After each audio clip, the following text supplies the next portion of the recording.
I get comments I've never gotten before, of like people saying, you're too big. I like what you do. I like what you say. I appreciate your reporting. I appreciate what you're doing on the podcast. But why so muscular? Do you believe that is working against you? And why do you talk about the self-defense training so much? Why do you put that toxic masculinity out there? And what I don't understand is, and why I'm very interested in the work that you do, I don't understand how you can get to a better place without somebody having to be destroyed. And that masculinity has to go, which really has fed into this group of males that you're talking about.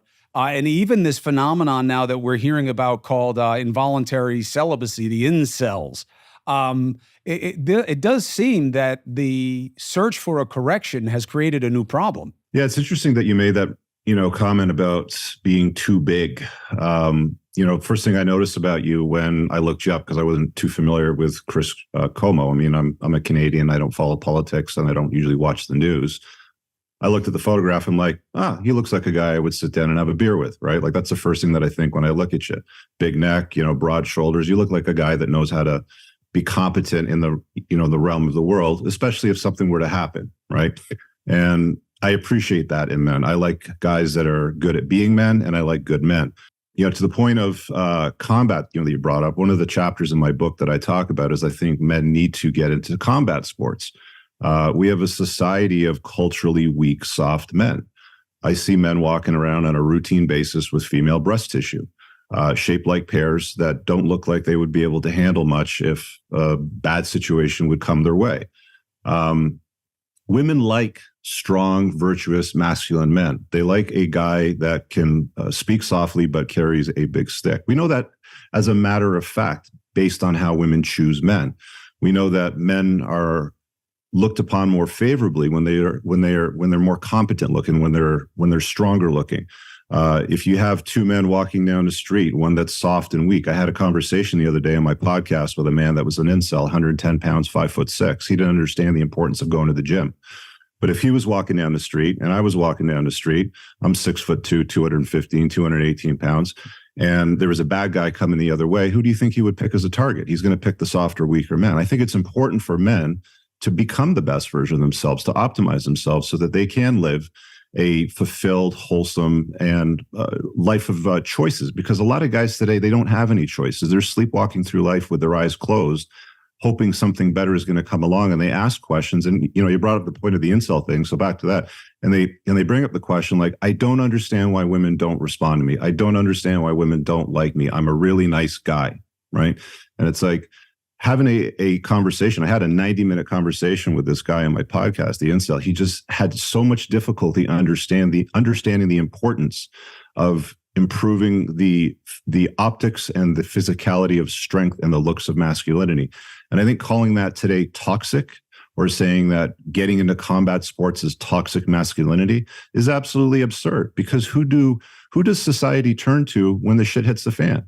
Big, strong men. Who do we turn to if another country comes and invades? I mean, I see men laying their lives on the line here in Ukraine today. All the women and children have left. They move them all to safety. It's the men that are disposable, and it's the women that are protected. And I don't think there's anything wrong with that. I think that a society functions better when men are the best versions of themselves and women are the feminine versions of themselves. I think we blur these lines now, and we tell women to become more like men, and we tell men to become more like women. Well, some people see that as balance. And while I have made a lot of the choices that you are promoting, I certainly understand that you don't have to look like The Rock to be a real man. And very often, we're not in medieval society anymore where we should have to think that we're going to have to defend ourselves with our hands. Now, again, yes, I've made that choice. Yes, it is important to me. But maybe that's a function of my inadequacy. I don't know. But I'm saying that I'm open to, you can be way more virtuous as a man than I am, but look nothing like me and not be able to take a punch as well. I'm okay with both. With both. I've made my own choices. Absolutely.